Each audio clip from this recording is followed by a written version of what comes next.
സമൂഹ വിരുദ്ധനും സമൂഹ പരിഷ്കർത്താവും തമ്മിൽ ഒരു ചെറിയ വ്യത്യാസമേ ഉള്ളൂ.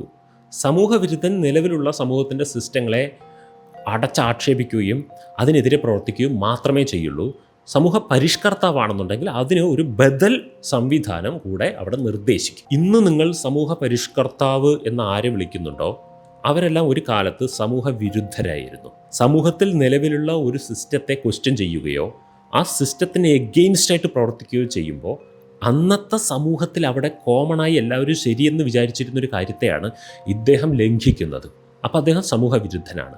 എന്നാൽ ഇദ്ദേഹം പറഞ്ഞ കാര്യം കൂടുതൽ ആളുകൾ ഏറ്റെടുക്കുകയും അത് നോർമലായി മാറുകയും മറ്റേ മുമ്പുണ്ടായിരുന്ന ആ സിസ്റ്റം അവിടെ നിന്ന് അപ്രത്യക്ഷമാവുകയും ചെയ്യുമ്പോൾ ഇന്ന് നമ്മളവരെ സമൂഹ പരിഷ്കർത്താവ് എന്ന് വിളിക്കുന്നു.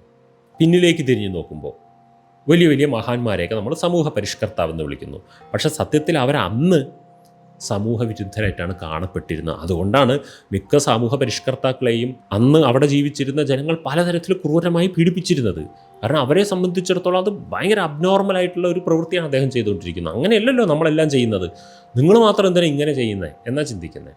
അപ്പോൾ ഒരു സമൂഹ പരിഷ്കർത്താവും ഒരു സമൂഹ വിരുദ്ധനും തമ്മിലൊരു വ്യത്യാസമുണ്ട്. സമൂഹ വിരുദ്ധൻ നിലവിലുള്ള സൊസൈറ്റിയുടെ ഏതോ സിസ്റ്റത്തെ ബ്രേക്ക് ചെയ്യൽ മാത്രമേ ചെയ്യുന്നുള്ളൂ. സമൂഹ പരിഷ്കർത്താവ് നിലവിലുള്ള പല സിസ്റ്റങ്ങളെയും ബ്രേക്ക് ചെയ്യുന്നതിൻ്റെ ഒപ്പം തന്നെ ഒരു ബദൽ സംവിധാനം അവിടെ ഇൻട്രൊഡ്യൂസ് ചെയ്യുകയും ചെയ്യും. ഈ ബദൽ സംവിധാനം ഇൻട്രൊഡ്യൂസ് ചെയ്യാതെ ഇരുന്ന് കഴിഞ്ഞാൽ എന്താ പ്രശ്നം എന്ന് വെച്ചാൽ സമൂഹത്തിനൊരു സിസ്റ്റം ഉണ്ടാവും. അത് പഴഞ്ചൻ സിസ്റ്റം ആയിരിക്കാം, നല്ല സിസ്റ്റം ആയിരിക്കില്ല, അത് ഒരുപാട് പേർക്ക് മോശമായിട്ടായിരിക്കും അനുഭവപ്പെടുന്നുണ്ടാവുക. പക്ഷേ എന്തായാലും അതൊരു സിസ്റ്റം ആയിരിക്കും. ആ സിസ്റ്റം ലംഘിക്കുന്നു, ആ സിസ്റ്റം ലംഘിക്കുവാൻ ആഹ്വാനവും ചെയ്യുന്നു. അപ്പോൾ ആളുകളൊക്കെ അത് ലംഘിക്കും. എന്നിട്ട് അവരെന്താ ചെയ്യേണ്ടത്? ഇതവിടെ വരുന്നില്ല. അപ്പോഴാണ് അദ്ദേഹം ഒരു സമൂഹ വിരുദ്ധനായി മാറുന്നത്. നിലവിലുള്ള സിസ്റ്റങ്ങൾ ലംഘിക്കുന്നതിനോടൊപ്പം പുതിയ സിസ്റ്റങ്ങൾ ഇൻട്രൊഡ്യൂസ് ചെയ്യാൻ കൂടെ ഒരു വ്യക്തി ശ്രമിച്ചു കഴിഞ്ഞാൽ അദ്ദേഹം സമൂഹ പരിഷ്കർത്താവാണ്. അപ്പം നിങ്ങൾ ചോദിച്ച ചോദ്യത്തിൽ ഈശ്വരവിശ്വാസിയായൊരു വ്യക്തി ആരുടെയോ പ്രഭാഷണം കേട്ട് നിരീശ്വരവാദിയായി മാറി എന്നുള്ളതാണ്. അതിനുശേഷം അദ്ദേഹത്തിന് ഡിപ്രഷൻ വന്നു. അതല്ലേ വിഷയം.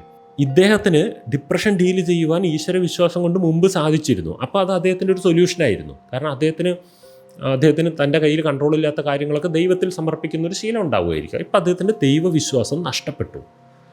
അപ്പോൾ അവിടെ പ്രശ്നം എന്താണെന്നറിയോ? ഇത് പ്രഭാഷണം ചെയ്ത ആളുടെ ഉത്തരവാദിത്തമാണ്. അവിടുത്തെ പ്രശ്നം എന്താണെന്ന് വെച്ചാൽ ഇദ്ദേഹത്തെ പോലെ ഒരുപാട് ആളുകൾ ഈ ദൈവവിശ്വാസം കൊണ്ട് തൻ്റെ ഡിപ്രഷനെയൊക്കെ ഡീൽ ചെയ്യുന്നുണ്ടായിരുന്നു എന്നുള്ളതാണ് സത്യം. എത്രത്തോളം വർക്ക് ചെയ്യുന്നുണ്ടോ ഇല്ല അതൊക്കെ പോട്ടെ, എനിവേ അയാൾ അത് ഡീൽ ചെയ്യുന്നുണ്ടായിരുന്നു. എന്നാൽ ദൈവവിശ്വാസം പോയതോടുകൂടെ അദ്ദേഹം ഇങ്ങനെ പെരുവഴിയിലായ അവസ്ഥയാണ്. അദ്ദേഹം ഇനി ഇതെങ്ങനെ ഡീൽ ചെയ്യുന്ന അറിയുന്നില്ല. അപ്പോൾ ഡിപ്രഷൻ ഡീൽ ചെയ്യുവാൻ വേറെ കുറേ സംവിധാനങ്ങൾ ഇവിടെ ഉണ്ട് എന്നുള്ള അവയർനെസ് ആ വ്യക്തിക്ക് ഉണ്ടായിരിക്കണം. അദ്ദേഹത്തിൻ്റെ ദുഃഖങ്ങൾ, ഡിപ്രഷൻ പോട്ടെ, ഒരു സാധാരണ ദുഃഖം തന്നെ എടുക്കുക. ഒരു വ്യക്തി ദൈവത്തോട് കരഞ്ഞു പറയുമ്പോൾ അദ്ദേഹത്തിൻ്റെ ദുഃഖം ശമിക്കുമായിരുന്നു എന്ന് വിചാരിച്ചോ? ആരോടും കരഞ്ഞു പറയാനില്ല, ആരും അദ്ദേഹത്തെ കേൾക്കില്ല. അപ്പോൾ അദ്ദേഹം ഒരു കല്ലിൻ്റെ മുന്നിൽ പോയി നിന്ന് കരഞ്ഞു പറയുന്നു. അപ്പോൾ അദ്ദേഹത്തിന് സമാധാനം ഉണ്ടാകുന്നു. ആ ഇരിക്കുന്ന കല്ല് ഇതെല്ലാം കേട്ട് എനിക്ക് പരിഹാരം തരുമെന്ന് വിശ്വസിച്ച് ആ വ്യക്തി സമാധാനിക്കുന്നു. ആ കല്ല് ദൈവം അല്ലാന്ന് വിചാരിച്ചോ? ഒന്നുമല്ല, വെറുതെ ഒരു കല്ലാണത്. പക്ഷേ ഈ വ്യക്തിക്ക് അതിൽ നിന്ന് സമാധാനം കിട്ടുന്നുണ്ട്. അപ്പോൾ അതവിടെ ഒരു സൊല്യൂഷനായിട്ട് വർക്ക് ചെയ്യുന്നില്ലേ? ഇദ്ദേഹത്തിൻ്റെ സബ് കോൺഷ്യസ് മൈൻഡ് ഉണ്ടാക്കുന്ന ഒരു മിറാക്കിളാണത്. ബട്ട് അവിടെ ഒരു കാര്യം നടക്കുന്നുണ്ടോ? അത് പോയി. അയാൾക്ക് ഇപ്പോൾ അത് വെറും കല്ലാണ്, ദൈവമൊന്നും ഇല്ലയെന്ന് അദ്ദേഹം വിശ്വസിക്കുന്നു. അപ്പോൾ ആ വ്യക്തിയുടെ ദുഃഖം പരിഹരിക്കുവാൻ വേണ്ടി അദ്ദേഹം കണ്ടുപിടിച്ചിരുന്ന ആ ആശയം നഷ്ടപ്പെട്ടില്ലേ? അപ്പോൾ അദ്ദേഹത്തിന് ദുഃഖം പരിഹരിക്കുവാൻ ബദൽ സംവിധാനങ്ങൾ ഈ ലോകത്തിലുണ്ട്. ഇത് ചെയ്യാത്ത, ഇദ്ദേഹം ചെയ്തിരുന്ന പോലെ കരഞ്ഞു പറയൽ ചെയ്യാത്ത ആളുകൾക്കും ദുഃഖം ഉണ്ടാവുന്നുണ്ടാവുമല്ലോ. അവരത് ഡീൽ ചെയ്യുന്ന വേറെ രീതികളുണ്ടായിരിക്കുമല്ലോ. ആ രീതികൾ ഇദ്ദേഹത്തിന് അറിയില്ല. ഇദ്ദേഹം ചെറുപ്പം മുതൽ ഈ ഒരു കരഞ്ഞു പറയൽ രീതിയാണ് ഉപയോഗിച്ചിട്ടുള്ളത്. അപ്പോൾ ഇതാണ് പറയുന്നത്, ഒരു കാര്യം സമൂഹത്തിൽ ഇൻട്രൊഡ്യൂസ് ചെയ്ത് നിലവിലുള്ള ഏതെങ്കിലും ഒരു സിസ്റ്റത്തെ തകർക്കുന്ന വ്യക്തിയുടെ ഉത്തരവാദിത്വമാണ് ഒരു പകരം സിസ്റ്റവും കൂടെ പറഞ്ഞു കൊടുക്കണം. അത് ചിലപ്പോൾ പറഞ്ഞു കൊടുക്കാൻ പൂർണ്ണരൂപത്തിൽ അറിയില്ലായിരിക്കും. പക്ഷെ എന്നാലും ഇങ്ങനെയൊക്കെ ഒരു സംവിധാനങ്ങൾ ഇതിന് നിങ്ങൾക്ക് ചെയ്യാവുന്നതാണ് എന്ന് പറയാം. ഇപ്പോൾ ഒരു ഉദാഹരണത്തിന് ഒരു ഗവൺമെൻറ് വരുന്നു, ഒരു സ്ഥലത്തുള്ള ബാറുകളെല്ലാം കൂടെ അടച്ചു പൂട്ടുന്നു. ഓക്കെ, മദ്യപാനം കാലങ്ങളായിട്ട് ശീലമാക്കി വെച്ച ആൾക്കാരുണ്ടാവും. അവരെന്ത് ചെയ്യും? അവർക്ക് പിറ്റേ ദിവസം വലിയ പ്രശ്നങ്ങളുണ്ടാവും. ഒറ്റ സുപ്രഭാതത്തിൽ ബാറുകളൊക്കെ അങ്ങോട്ട് അടച്ചു പൂട്ടിയെന്ന് വിചാരിക്കുക. ഒരു ഊഹാപോഹമാണ് ഞാൻ പറയുന്നത്. ഗവൺമെൻറ് എന്തുകൊണ്ട് ബാറുകൾ അടച്ചു പൂട്ടുന്നില്ല എന്ന് നിങ്ങൾക്ക് മനസ്സിലാവും.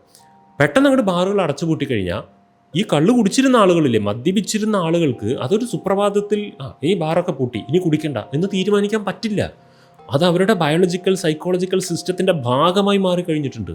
ഈ ആളുകളുടെ മെൻ്റൽ ഹെൽത്ത് വളരെയധികം വീക്കാവും. ഈ ആളുകൾ എന്തേലൊക്കെ കലക്കി കുടിച്ചിട്ട് ഒരു കിക്ക് ഉണ്ടാക്കാൻ ശ്രമിക്കും, അല്ലെങ്കിൽ അതിലും വലിയ ലഹരികളിലേക്ക് പോകും.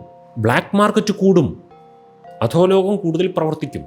അതുകൊണ്ട് സിസ്റ്റമാറ്റിക്കായിട്ട് മദ്യം വിറ്റുകൊണ്ടിരിക്കുകയും കാലങ്ങളെടുത്തുകൊണ്ട് അവെയർനെസ് കൊടുത്തുകൊണ്ട് ബദൽ സൊല്യൂഷൻസ് കൊടുത്തുകൊണ്ട് മദ്യപിക്കുന്നവർക്ക് പ്രോപ്പർ ട്രീറ്റ്മെൻറ്റുകൾ നടപ്പിലാക്കിക്കൊണ്ട് ഗ്രാജ്വലി അത് ക്ലോസ് ചെയ്യുകയാണെന്നുണ്ടെങ്കിൽ ഇതൊരു പരിഹാരമാണ്. ഒറ്റ സുപ്രഭാതത്തിൽ ക്ലോസ് ചെയ്യുന്നത് പരിഹാരമല്ല, കൂടുതൽ കോൺഫ്ലിക്റ്റുകളാണ് സൊസൈറ്റിയിൽ ഉണ്ടാക്കുക. ഒരു പക്ഷേ മദ്യം കിട്ടാതെ ഈ മനുഷ്യരെ അക്രമകാരികൾ പോലും ആയേക്കാം. അതാ പറയുന്നത്, സൊസൈറ്റിയിൽ നമ്മളൊരു സൊല്യൂഷന് വേണ്ടി ഇംപ്ലിമെൻ്റ് ചെയ്യുന്ന പലതും ഒരു പുതിയ പ്രോബ്ലമായി മാറിയേക്കാം. അവിടെ ആദ്യം നമ്മൾ ഒരു സിസ്റ്റം ഇല്ലാതെയാകുന്നു എന്ന് തോന്നുമ്പോൾ, അല്ലെങ്കിൽ ഒരു സിസ്റ്റം ഇല്ലാതെയാക്കണം എന്ന് ഞാൻ തീരുമാനിക്കുകയാണെങ്കിൽ, പകരം അവരെന്താ ചെയ്യേണ്ടത് എന്നുള്ള സിസ്റ്റം ഇൻട്രൊഡ്യൂസ് ചെയ്യുവാനുള്ള ആർജവം ഉണ്ടായിരിക്കണം. അതാണ് സമൂഹ വിരുദ്ധരും സമൂഹ പരിഷ്കർത്താവും തമ്മിലുള്ള വ്യത്യാസം. ക്ലിയർ?